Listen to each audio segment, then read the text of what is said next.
Welcome to Democracy Now!, democracynow.org, The War and Peace Report. I'm Amy Goodman. President Donald Trump issued a new executive order Monday, temporarily banning all refugees as well as people from 6 majority Muslim countries from entering the United States. According to White House officials, Trump signed the executive order out of public view, a sharp departure from the way he signed his first travel ban order, which caused nationwide protests at airports before being blocked by the courts last month. The new ban applies to people from Syria, Sudan, Iran, Somalia, Libya, and Yemen, but not those from Iraq. The ban will not apply to people from the 6 countries with green cards or who already have a visa. Despite the changes, immigration advocates say the new ban still discriminates against Muslims. This is Nahad Awad from the Council on American Islamic Relations. This administration is actively working to undercut religious liberties and the freedom of American Muslims, despite constitutional protections that guarantee freedom of religion to all. The new ban is set to take effect March 16th. We'll have more after headlines with Faiza Patel.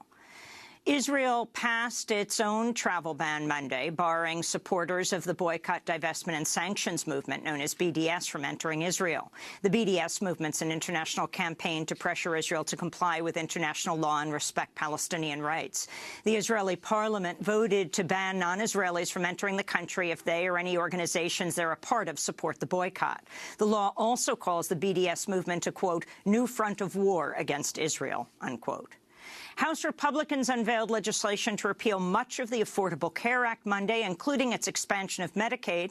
The proposal includes a large tax break for insurance companies that pay their CEOs over $500,000 per year.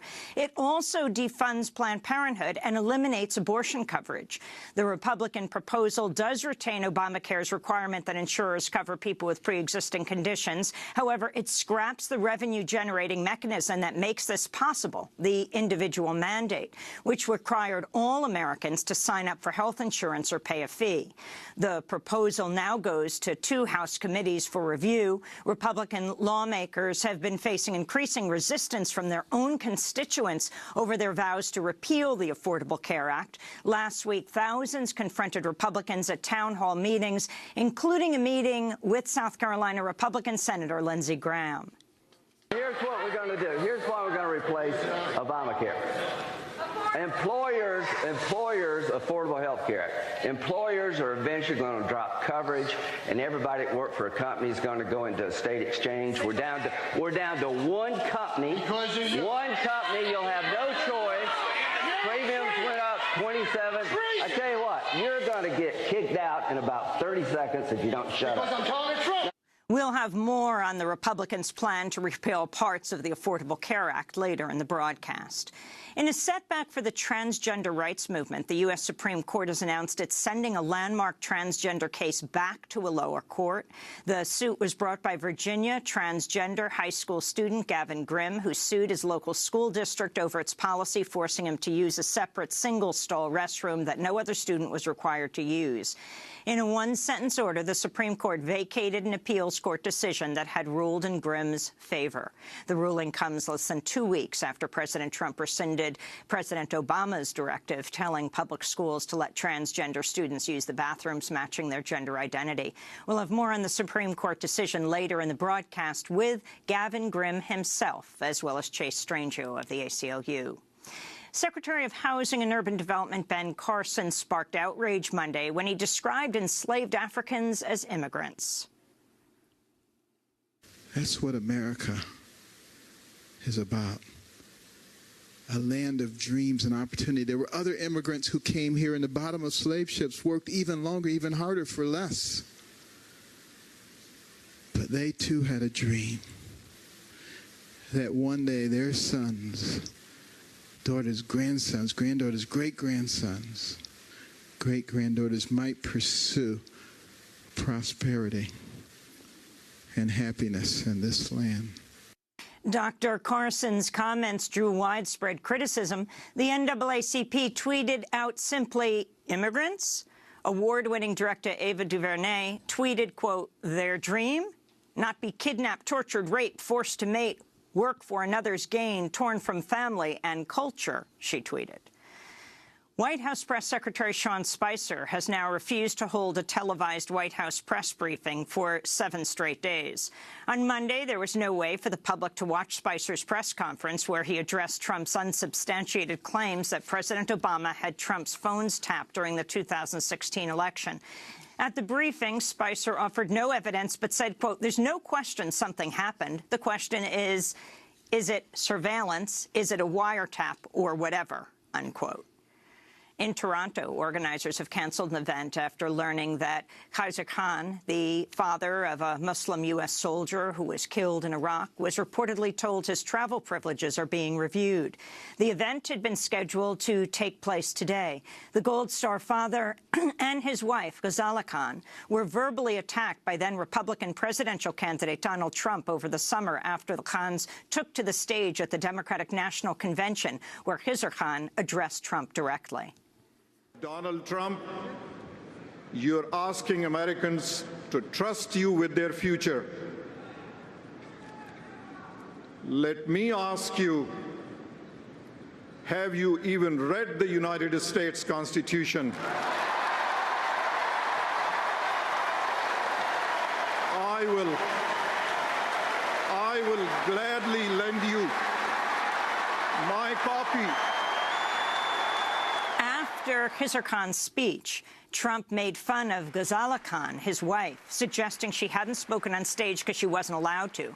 Khan has lived in the United States since 1980, and both he and his wife are U.S. citizens. It's not known which of his travel privileges are under review. Their son, U.S. Army Captain Humayun Khan, was posthumously awarded the Bronze Star and Purple Heart after he was killed in Iraq in 2004. Planned Parenthood has rejected a proposal by President Trump under which the federal government would stop threatening to defund the Women's Health Organization if Planned Parenthood stops providing abortions. In response, Don Laguns of the Planned Parenthood Federation of America said, quote, "Let's be clear, federal funds already do not pay for abortions. Offering money to Planned Parenthood to abandon our patients and our values is not a deal that we will ever accept. Providing critical health care services for millions of American women is not negotiable," unquote. An Afghan couple and their 3 young children have been released after being detained at the Los Angeles airport Thursday and held in custody over the weekend, despite having valid visas to enter the United States. The family all arrived with special immigrant visas, which they'd received because the father had worked for the U.S. government in Afghanistan. They were released just before a scheduled hearing Monday. This is the family's lawyer, Mark Rosenbaum. This is happening way too often. This is a recruitment anti-poster to say to individuals in Afghanistan, in other nations where we count upon nationals to our system military, that if you do it for a decade, and then you come to the United States with your wife and 3 children, the response is going to be, we're going to put you incommunicado for 40 hours. We're going to label you terrorists. That is not in the national interest. On Monday, the White House issued a statement on ExxonMobil that includes an entire paragraph lifted from an ExxonMobil press release issued less than an hour before. The paragraph, which celebrates ExxonMobil's investments in new oil refineries and chemical manufacturing projects, was first noticed by a Washington Post reporter who posted the side-by-side comparison on Twitter. The ExxonMobil press release was issued at 3:10 p.m., and the White House statement was sent to reporters at 3:44 p.m. Besides small copy editing changes, the paragraphs differ by only 1 word. The ExxonMobil release calls its project the Growing the Gulf Expansion Program, while the White House statement calls it the Growing the Gulf Program. The final sentence of the White House statement is also nearly identical to one in the ExxonMobil release, which claims the projects will create many more jobs. Longtime ExxonMobil CEO Rex Tillerson is now the Secretary of State. The Pentagon has opened an investigation into an invite-only Facebook group where male Marines have been posting thousands of naked or sexually suggestive photos of their fellow female Marines, along with a barrage of misogynistic comments, including some saying the women should be raped. Some of the photos were clearly shot without the consent or knowledge of the women, such as a photo of a corporal bent over. Others are private photos or photos taken off social media sites such as Instagram.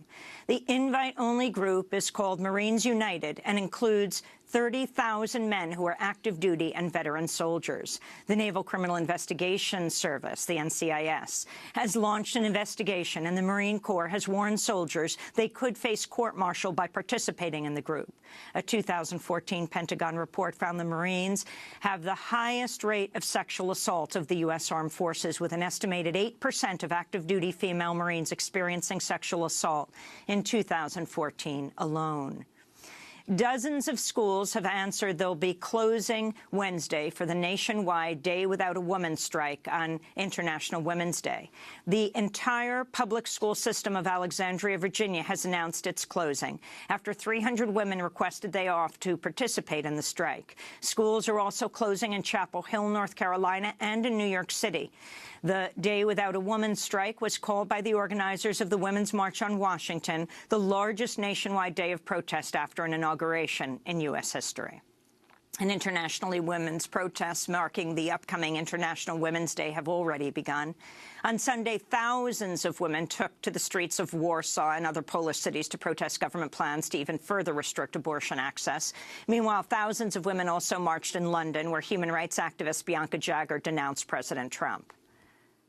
So I'm calling today for equal pay, for gender equality, for end of violence against women and girls, and I'm calling as well for us to think about what we are facing with a president in the U.S. who wants to belittle women, who wants to reduce our rights, who wants to diminish us, and that we should stand up. And those are some of the headlines. This is Democracy Now!, democracynow.org, The War and Peace Report. I'm Amy Goodman. And I'm Juan Gonzalez. Welcome to all of our listeners and viewers around the country and around the world.